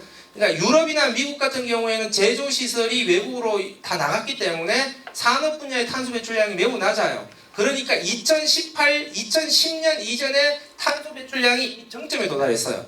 그러니까 2010년 이전에 이미 탄소 배출이 정점에 도달해서 이렇게 줄어드는 흐름이었단 말이에요. 그러니까 2010년을 기준으로 해서 40% 줄이는 게 가능해요. 근데 우리나라는 경제가 계속 성장하는 구조였기 때문에 2010년 이후로도 이산화탄소 배출량이 계속 증가했단 말이에요. 2010년 이후로도 탄소 배출량이 계속 증가하는 국가인데 2010년 기준으로 45%를 줄여라라고 하면 못 줄여요. 너무 줄여야 될 양이 너무 많아요. 그러니까 우리나라의 경제 성장의 특성상 우리나라는 2018년을 탄소 배출의 정점으로 보겠습니다. 그러니까 2018년을 기준으로 해서 줄이겠습니다. 이렇게 가는 거고요. 중국은 경제 성장 발전 속도가 우리보다 더 늦잖아요. 그러니까 중국은 탄소 배출량의 정점이 2018년보다 훨씬 더 뒤겠죠. 중국은 뭐 2030년을 정점으로 해서 줄여 나가겠습니다. 이렇게 또 이야기를 하겠죠. 그래서 각 국가별 경제 성장의 맥락에 따라서 이렇게 NDC가 정해져 있는 것이다. 이렇게 보시면 되겠습니다. 자, 그러면 탄소를 줄이는데 순환 경제는 어떤 기여를 할 수 있을 것인가 라고 하는 것들을 한번 보겠습니다. 자, 요거 하나만 그냥 이해하시면 전체적으로 쉽게 이해가 되십니다. 이건 1톤의 알루미늄을 생산하는데 탄소가 얼마만큼 배출되냐라는 거예요. 1톤의 알루미늄을 생산하기 위해서 13.5톤의 온실가스가 배출돼요. 왜냐하면 보크사이트를 전기분해하는데 하기 때문에 알루미늄을 만드는 데는 전기가 엄청나게 들어가요. 그러다 보니까 온실가스가 많이 배출됩니다. 자, 그러면 알루미늄의 생산과 이용으로 인한 탄소 배출을 어떻게 줄일까요? 세 가지 방법이 있습니다. 첫 번째, 보크사이트 강물을 전기 분해하는 데 들어가는 전기를 재생에너지로 바꾸면 되죠. 그러니까 석탄 화력발전소 전기가 아니라 태양광 발전 전기로 바꿔버리면 알루미늄을 전기 분해하는 데 들어가는 탄소 배출이 줄어들 거 아니에요. 그러니까 에너지 전환을 통해서 온실가스 배출량을 줄일 수 있는 방법이 있죠. 그런데 그거보다 더 효율적인 방법은 뭐냐면 아예 알루미늄을 안 쓰면 되죠. 그러니까 알루미늄 사용량을 1톤을 절약해버리면 굳이 번거롭게 전기를 바꾸지 않더라도 바로 13.5톤의 온실가스가 줄어들게 되죠. 그게 두 번째 방법. 세 번째 방법은 재생원료로 바꾸면 되죠. 재생원료로 바꾸게 되면 알루미늄 1톤의 온실가스 배출량이 0.3톤으로 줄어들게 돼요. 그러니까 천연 원료에서 재생 원료로 바꾸는 것만으로 온실가스 배출량이 95% 이상이 줄어들어 버려요. 그러니까 에너지를 바꾸거나 아예 소비를 줄여버리거나 재생 원료로 바꾸거나 이 세 가지 방법이 있는데 두 번째, 세 번째 방법이 순환경제 접근법이죠. 그러니까 이 순환경제 접근법이 산업 분야에서는 탄소 배출을 줄이는데 훨씬 더 효과적이고 훨씬 더 직접적인 성과를 거둘 수 있다. 이런 함의를 거둘 수가 있습니다. 볼 수가 있고요. 두 번째로는 화석연료가 에너지로 쓰일 뿐만 아니라 화석연료가 원료로도 쓰입니다. 화석연료가 원료로 사용되어서 만들어진 물질이 플라스틱이죠. 그러니까 에너지 전환을 통해서 화석연료 에너지 사용량이 줄어들게 되면 그렇게 줄어든 석유들이 다 플라스틱으로 몰려올 수가 있어요. 이게 에너지 전환의 풍선 효과입니다. 그러니까 화석연료가 에너지로 가는 길목, 원료로 오는 길목 다 차단해야죠. 화석연료가 에너지로 가는 길목을 차단하는 게 에너지 전환의 대응이고요. 화석연료가 원료로 오는 길목을 차단하는 게 탈플라스틱 대응이죠. 그러니까 순환경제 탈플라스틱 대응이 또한 화석연료로 인한 온실가스 배출을 줄이는 것이다. 세 번째, 모든 온실가스가 화석연료에서 나오는 건 아니잖아요. 비화석연료에서 나오는 온실가스도 있잖아요. 그게 메탄이나 아산화질소나 이런 것들이 있죠. 자, 그러면 이런 것들이 어디서 나오냐? 주로 식품에서 나옵니다. 농사를 짓거나 축산을 하거나 하는 과정에서 메탄이나 아산화질소가 나오게 되는데요. 여기서 배출되는 탄소를 줄이려면 어떻게 해야 돼요? 우리의 식품 소비 방식, 식품 낭비를 줄이는 대응이 필요하다라고 하는 것이 되겠죠. 그 다음에 시멘트 같은 것도 한번 보면 석회석으로 만드는데요. 석회석을 1450도로 굽게 되면 석회석 안에 들어가 있는 이산화탄소가 공기중으로 날아가는 게 시멘트 제조 공정이에요. 그러니까 땅속에 묻혀있는 탄소를 공기중으로 날려보내는 게 화석연료만 있는 게 아니라는 얘기예요. 시멘트를 만드는 공정 역시도 땅속에 묻혀있는 탄소를 캐내어서 공기중으로 날려보내는 겁니다. 그러면 건설 산업 구조가 바뀌지 않으면 이 때문에 발생되는 탄소 배출을 줄일 수가 없다라고 하는 것이죠. 그러니까 순환경제 대응 활동, 우리의 물질 소비 방식을 바꾸는 순환경제 활동도 탄소 배출을 줄이는데 매우 중요하다라는 것을 알 수가 있습니다. 자, 에너지 전환의 이슈를 순환경제 관점에서 한번 이야기를 해보겠습니다. 그러니까 탄소 중립, 기후위기 대응 측면에서는 에너지 전환만 보면 돼요. 그런데 에너지 전환만 되면 모든 문제가 해결될 거냐? 그렇지는 않다라고 하는 것이죠. 순환경제의 관점에서 보게 되면 에너지 전환이라고 하는 것은 새로운 물질 이용 방식의 등장이에요. 새로운 물질 이용 방식의 등장은 새로운 자원 고갈의 문제와 새로운 생태계 파괴의 문제를 일으킵니다. 내연기관 자동차를 전기 자동차로 바꾸는 게 에너지 전환이잖아요. 그러면 내연기관 자동차를 만드는 데 들어가는 물질과 전기 자동차를 만드는 데 들어가는 물질이 달라진다는 얘기예요. 특히 에너지 전환을 하게 되면은 희소금속이라는 새로운 금속 자원의 사용이 매우 크게 증가를 하게 됩니다. 내연기관 자동차가 전기 자동차로 바뀐다. 뭘 바뀌죠? 부품이 바뀌죠? 휘발유가 뭘로 바뀌어요? 배터리로 바뀌죠. 배터리 전기.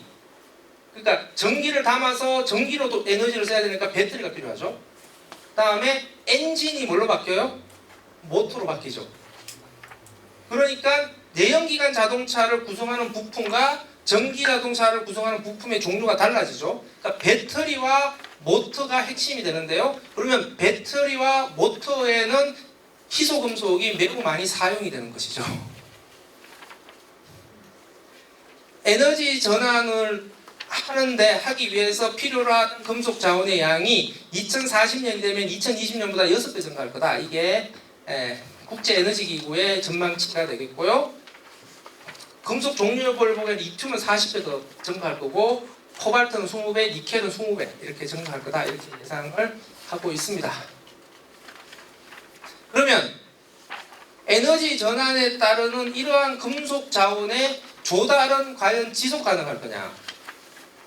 이런 금속 자원의 조달에 따르는 환경 파괴의 문제는 감내할 수 있는 것이냐? 이걸 한번 생각을 해봐야 되는 것이죠. 그러니까 에너지 전환이라고 하는 것은 결국 지속 가능한 금속 자원의 공급이 전제되지 않으면 에너지 전환은 성공할 수도 없고 유지될 수도 없는 거거든요. 그러니까 에너지 전환을 뒷받침하기 위한 금속 자원의 지속 가능한 조달 문제를 고민을 해봐야 되는 건데요. 몇 가지 우리 생각해 볼 게 있습니다. 자, 오른쪽은 희토류예요. 희토류 광산의 모습입니다. 희토류 말 그대로 희박하다는 얘기예요. 그러니까 농도가 희박하다는 얘기예요.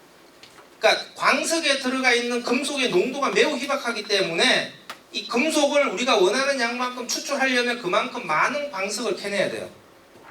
어떤 희토류 금속은 1kg을 추출하는데 광석이 1300톤 필요해요.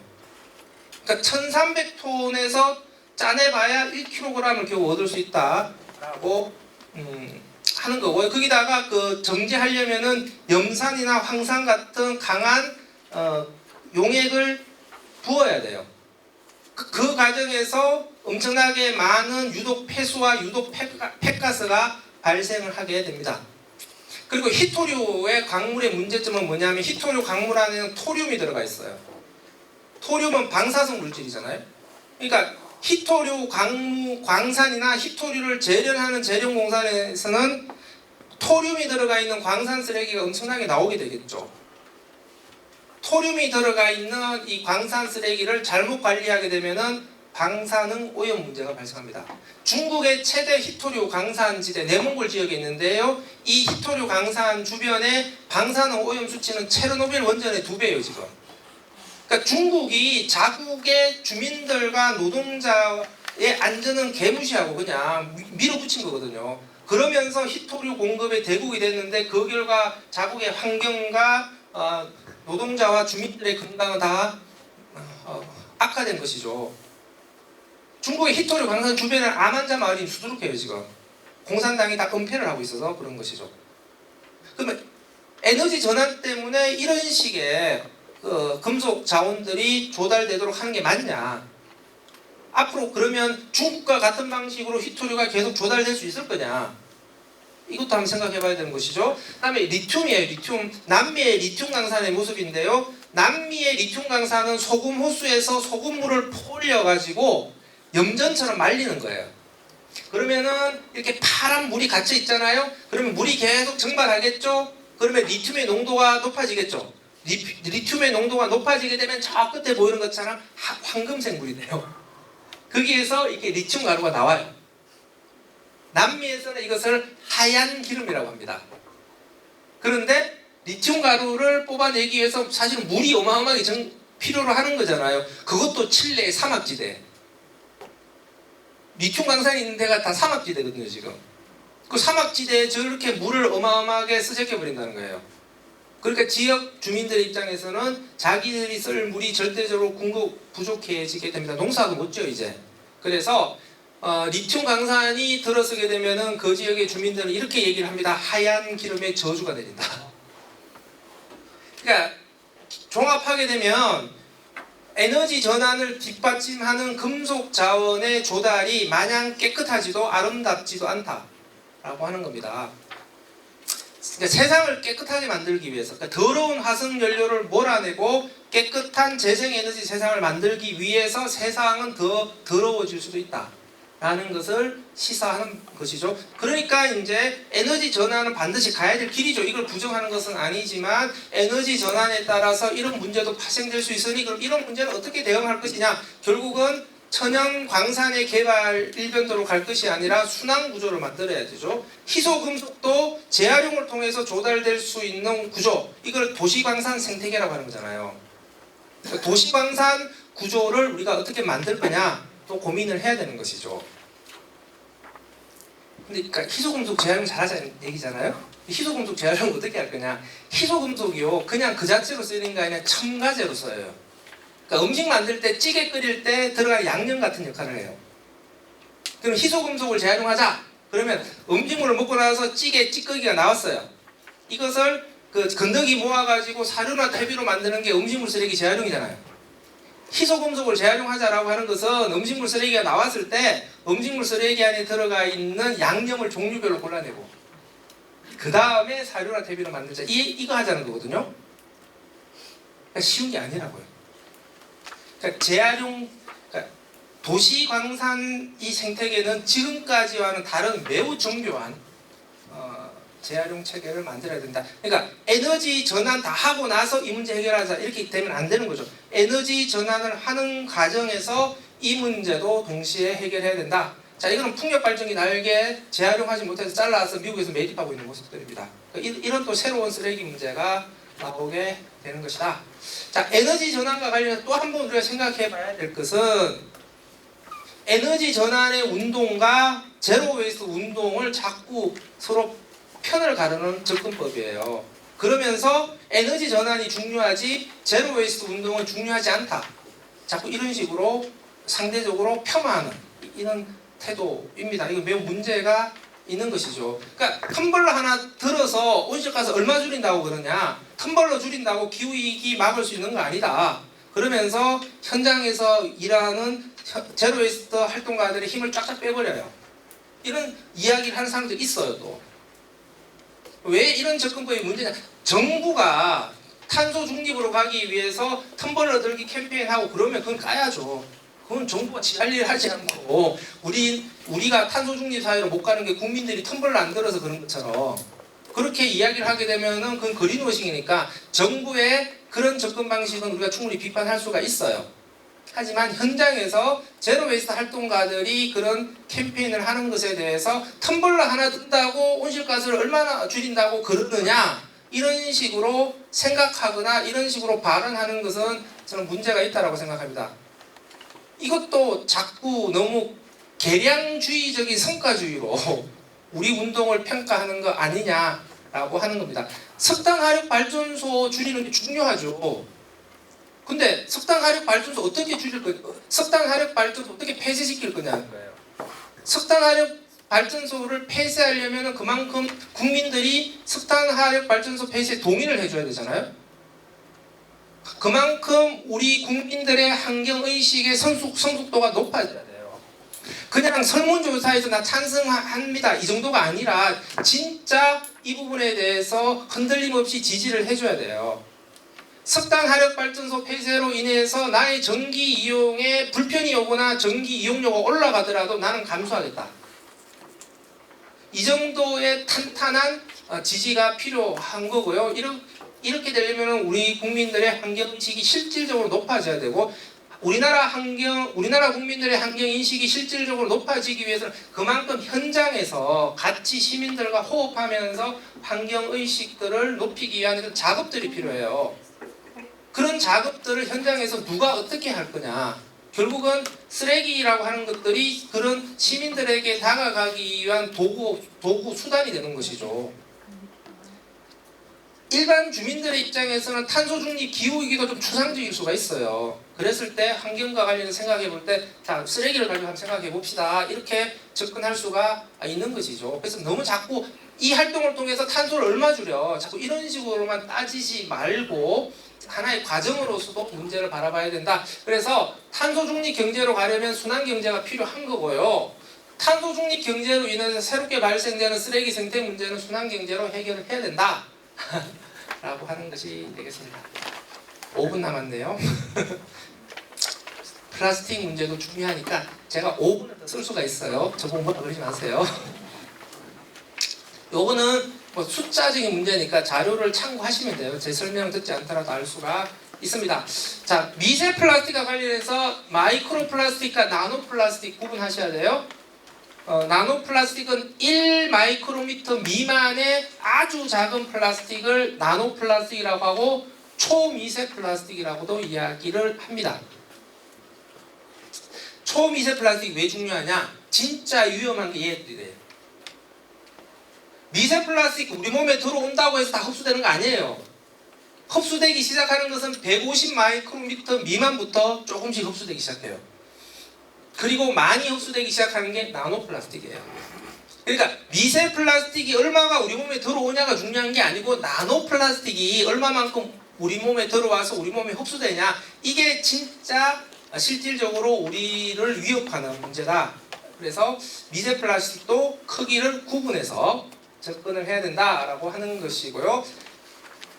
일주일에 먹는 미세 플라스틱이 5나노그램이다. 이거 WWF하고 호주 뉴캐슬 대학에서 발표한 건데 이건 다 지금 너무 과장된 구라다 라고 국내적으로 이미 다 판명이 났습니다.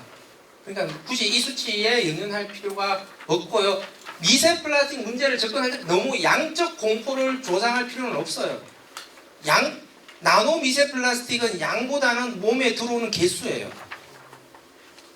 그러니까 이런 5g이다, 신용카드 한 장을 우리가 먹고 있어, 이런 양적인 공포를 굳이 우리가 조장할 필요는 없다. 근데 오히려 진짜 위험한 문제에 우리가 더 집중을 해줘야 된다. 종이컵에 뜨거운 커피를 붓게 되면 종이컵 안쪽에 코팅된 비닐에서 밀리리터당 10억 개의 나노 플라스틱이 떨어져 나와요. 1리터 먹으면 얼마예요? 1리터를 먹으면 1조 개의 나노 플라스틱이 우리 몸에 들어온다는 얘기예요. 생수병, 페트 생수 안에 나노 플라스틱이 밀리리터당 1억 개예요. 500ml 생수 한 병을 다 마시게 되면은 500억 개의 나노 플라스틱이 우리 몸에 들어온다. 이렇게 되는 것이죠. 그러니까 이게 뭐냐? 미세 플라스틱과 관련된 우리의 접근법이 이제 바뀌어야 된다. 바다로 간 플라스틱이 미세 플라스틱이 되어서 우리 몸에 다시 얼마만큼 들어오냐, 자꾸 이거 생각하면 안 된다는 거예요. 진짜 위험한 나노 플라스틱의 유입은 우리 일상의 플라스틱 소비다.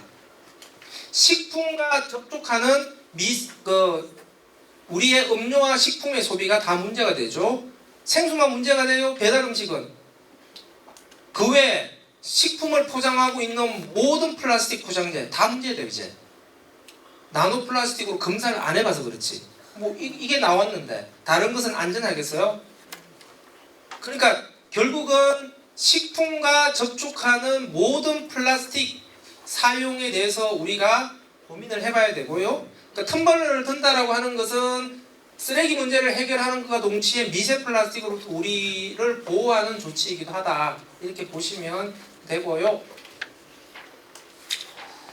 자, 생분해성 플라스틱, 바이오 플라스틱까지만 제가 정리하겠습니다. 우리가 어떤 원료를 쓰느냐에 따라서 석유로 만든 플라스틱, 식물로 만든 플라스틱, 분해가 빨리 되냐 늦게 되냐에 따라서 남분해 플라스틱, 생분해 플라스틱으로 플라스틱을 구분해요. 여기서 분해라고 하는 것은 플라스틱이라고 하는 물질이 미생물 작용에 의해서 물과 이산화탄소로 변환이 일어나는 것을 분해라고 얘기해요. 쪼개지는 걸 분해라고 하는 게 아니고요. 물과 이산화탄소로 플라스틱이라는 물질이 바뀌는 것을 분해다라고 우리가 표현을 합니다. 그러면 플라스틱은 4가지 종류가 나오죠. 석유로 만든 분해가 잘 안 되는 플라스틱, 일반 플라스틱이라고 합니다. 우리가 쓰는 플라스틱의 98% 이상이 일반 플라스틱이죠. 나머지 3개가 뭐냐? 석유로 만든 분해가 빨리 되는 플라스틱, 식물로 만든 분해가 빨리 되는 플라스틱, 식물로 만든 분해가 안 되는 플라스틱, 요 3개의 플라스틱을 묶어서 바이오 플라스틱이라고 이야기를 합니다. 그러니까 바이오 플라스틱 안에는 생분해성 플라스틱만 있는 게 아닙니다. 그리고 바이오 플라스틱이라고 했을 때 바이오네? 다 식물로만 만드는 플라스틱이겠구나 라고 또 생각하시면 안 되죠. 바이오 플라스틱 안에 뭐가 들어가 있어요? 석유로 만든 분해가 잘 되는 플라스틱도 들어가 있죠. 석유로도 분해가 잘 되는 플라스틱을 만들 수가 있어? 분해가 빨리 되냐 늦게 되냐라고 하는 것은 플라스틱 구조의 문제예요. 원료의 문제가 아니고 석유로도 분해가 잘 되는 구조로 합성을 하게 되면 생분해성 플라스틱을 만들어요. 그러니까 원료의 문제가 아니라 생분해성 여부는 구조의 문제다. 그러니까 석유로도 생분해성 플라스틱을 만든다. 다음에 식물로 플라스틱을 만들면 다 분해가 잘 되느냐? 아니죠. 식물로도 분해가 안 되게 만들면 분해가 안 됩니다. 식물 원료가 들어갔지만 분해가 안 되는 애들을 바이오 기반 플라스틱이라고 합니다. 식물 원료를 사용하게 되면은 어떤 장점이 있을까? 가장 큰 장점은 태우더라도 온실가스 배출이 안 되는 것이죠. 왜 그럴까요? 식물이 가지고 있는 탄소 중립 성질 때문에 그렇습니다. 그러니까 옥수수를 가지고 플라스틱을 만들면 그 플라스틱은 태우더라도 온실가스 배출이 안 된다고 보는 거죠. 옥수수를 태울 때 이산화탄소가 나오겠죠? 그러니까 옥수수를 태울 때 나오는 이산화탄소는 온실가스 배출을 안 본다는 얘기예요. 왜? 옥수수가 가지고 있는 탄소는 탄소 중립이니까. 왜 탄소 중립이냐? 옥수수가 가지고 있는 탄소는 어디서 왔어요? 광합성을 통해서 흡수한 거죠. 그러니까 다시 밖으로 나가는 거잖아요. 그러니까 탄소 중립이라고 하는 것은 대기 중 이산화탄소 농도에 영향을 주지 않는 것이라고 얘기했잖아요. 그러니까 공기 중에 들어왔다가 다시 나가니까 있던 자리로 돌아가는 거니까 또 올라가는 건 아니잖아요. 그러니까 식물이 가지고 있는 탄소는 그래서 탄소 중립 성질을 갖고 있다. 그러니까 식물로 플라스틱을 만들면 그 플라스틱도 태우더라도 온실가스 배출이 안 되는 곳으로 본다. 이렇게 되는 것이죠. 자, 생분해성 플라스틱을 쓰게 되면은 좋아질까? 크게 네 가지 한번 봅시다. 첫 번째, 진짜 분해가 잘 될까? 잘 모르겠습니다. 왜? 분해가 잘 되는지 여부는 실험실에서만 테스트를 해봤기 때문에 자연 환경에서 실제 빨리 분해가 될지는 모릅니다. 그런데 자연 환경 조건은 58도 조건보다 훨씬 낮기 때문에 분해가 훨씬 더 오래 걸릴 건 자명한 사실이죠. 그래서 실제 생각하는 것만큼 분해가 빨리 되지는 않는다라고 하는 것이죠. 그 다음에 분해가 되냐 안 되냐의 쟁점은 플라스틱이 투기되었을 때 문제예요. 근데 우리가 도시에서 사용되는 플라스틱이 투기가 돼요? 대부분 쓰레기로 버려지잖아요. 그러니까 양의 관점에서 보게 되면 분해가 되냐 안 되냐의 쟁점보다는 쓰레기를 처리하는데 어떤 문제를 일으키냐 안 일으키냐가 훨씬 더 중요해지죠. 쓰레기로 처리되는 거는 세 가지잖아요. 재활용되거나 소각되거나 매립되거나. 그러면 생분해성 플라스틱은 재활용되냐? 현재 안 돼요. 심지어 다른 플라스틱의 재활용을 방해하죠. 그러니까 재활용이 잘 되고 있는 플라스틱을 지금 시점에서 굳이 생분해성 플라스틱으로 바꾸는 것은 좀 이상한 거죠. 다음에 소각을 했을 때 고온에서 타기 때문에 미생물에 의해서 분해가 빨리 되냐라고 하는 것은 중요한 쟁점이 아니죠. 세 번째, 매립을 했을 때 잘 썩는 분해가 빨리 되는 물질이 매립되면 땅속에서 혐기성 분해가 일어나니까 메탄이 나오죠. 이 메탄은 이산화탄소보다도 온실 효과를 야기하는 힘이 28배 강합니다. 그러니까 잘 썩는 쓰레기를 땅속에 매립하는 것은 친환경적인 쓰레기 처리 방법이 아니라 기후위기를 심화시키는 문제를 일으키는 것이죠. 그러니까 생분해성 플라스틱은 쓰레기 처리의 관점에서는 크게 도움이 되지 않습니다. 그러면 생분해성 플라스틱을 쓰면 안 되는 것이냐? 또 이렇게 극단적으로 사고를 하시면 안 된다. 각자가 잘할 수 있는 곳으로 보내자. 재활용이 잘 되는 플라스틱은 재활용이 더 잘 되게, 인간이 의도하지 않는 유실이 많이 일어나는 영역들, 어구라든지 농업용 멀칭 비늘 같은 경우에는 우리가 100% 수거를 못해요. 일부러 버리려고 하지 않더라도 사용하는 과정에서 바다나 땅속으로 유실이 돼요. 그러니까 이런 경우에는 환경에 어쩔 수 없이 쓸려 들어가니까 이런 경우에는 분해가 그래도 빨리 되는 게 안 되는 것보다는 더 나을 거 아니에요. 그러니까 이런 경우에는 생분해성 플라스틱을 보급시키자, 이건 말이 돼요. 다음에 재활용이 안 되어서 태워야 되는 경우, 이런 경우에는 식물 원료로 된 플라스틱을 많이 쓰자라고 하는 게 필요하게 되는 것이죠. 그래서 각자의 재능을 살릴 수 있는 쪽으로 우선 보급하는 정책을 가자. 하나의 플라스틱이 가지고 있는 모든 문제를 해결할 수 있다라고 얘기하는 것은 그린워싱이고 또한 마케팅이에요. 자꾸 그런 기업들의 마케팅에 우리가 현혹당할 필요는 없다. 플라스틱의 각각의 종류의 특징들을 우리가 정확하게 이해를 하면 된다라고 하는 겁니다. 다음에 일회용품과 일회용 포장재는 못하겠네요. 내용들만 일단 보겠습니다. 그러니까 일단 저는 마을 단위에서, 지역 단위에서 일단 제일 주력해야 될 것은 좀 제로웨이스트 매장이 어떻게 확대될 수 있을까라고 하는 고민이라고 생각을 합니다. 제로웨이스트 매장은 그 매장 자체에서 쓰레기를 줄이는 소비를 할 수 있다는 측면도 중요하지만 커뮤니티 차원에서 제로 웨이스트의 동네 사랑방 역할을 하기 때문에 그러니까 주민들이 제로 웨이스트와 관련해서 모일 수 있는 지역적 거점이 마련되는 것이기 때문에 운동적인 측면에서도 제로 웨이스트 매장이 확대되는 것은 좀 필요하다고 생각하고요. 원래 2월 27일 날 자원의 절약과 재활용 촉진에 관한 법률이 개정되면서 제로 웨이스트 매장에 대해서 지자체가 재정적, 행정적 지원을 할 수 있도록 바뀌었어요. 그래서 지자체에 야 이거 좀 예산 배정하자. 법률도 바뀌었는데 이렇게 요구를 할 수가 있다. 음식물 쓰레기 용하고요. 재사용 운동 어떻게 할 거냐? 요것만 설명드릴게요. 많이 궁금해하셔서. 요거는 뭐예요?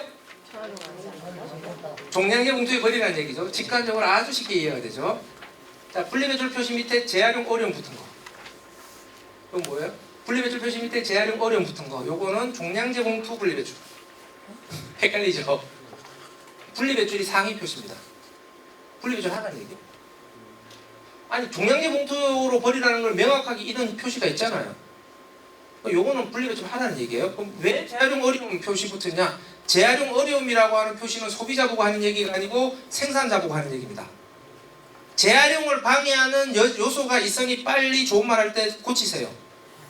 요 얘기예요. 그러니까 분리배출 표시에 재활용 어려움이라는 표기가 밑에 붙어 있으면은 물건 더럽게 만들었구나 속으로 욕 한 바가지 하시고 그냥 분리배출 하면 되는 것이다. 그래서 분리배출 표시는 그냥 분리배출 하면 되는 거예요. 자꾸 other 표시되어 있으면 재활용 안 된다. 자꾸 이런 거 생각하지 마시라고요. 소비자들은 분리배출 표시만 보시면 되지 거기 들어가 있는 많은 내용들을 숙지할 필요가 없다고요. 그리고 자꾸 그런 것을 인식하라고 소비자한테 얘기하는 것 자체가 문제예요. 소비자를 피곤하게 만드는 거예요. 재질이나 이런 거는 소비자 보고 신경 쓰라고 하는 게 아니고 재활용하는 사람이 알아야 될 정보예요. 소비자가 내가 만든 제품이 P냐, PP냐, 아드냐 이거 굳이 알 필요는 없어요. 그거는 재활용하는 사람들이 필요로 하는 정보니까 우리는 분리배출 표시 요것만 보시면 분리배출 하면 되겠구나 이런 생각을 하시면 된다라고 하는 것이죠. 다 참고로 이 책들 보시고요. 똥이라고 하는 한자 아시죠? 똥분자. 똥분자는 쌀의 다른 모습이다. 똥이 쌀이 되고 쌀이 똥이 되는 거잖아요. 그러니까 오늘 제가 1시간 반 동안 떠들었던 순환경제 제로 웨이스트를 한 글자로 압축하면 이거죠. 순환경제는 똥이다. 이게 오늘의 결론이 되겠습니다. 자, 마치겠습니다.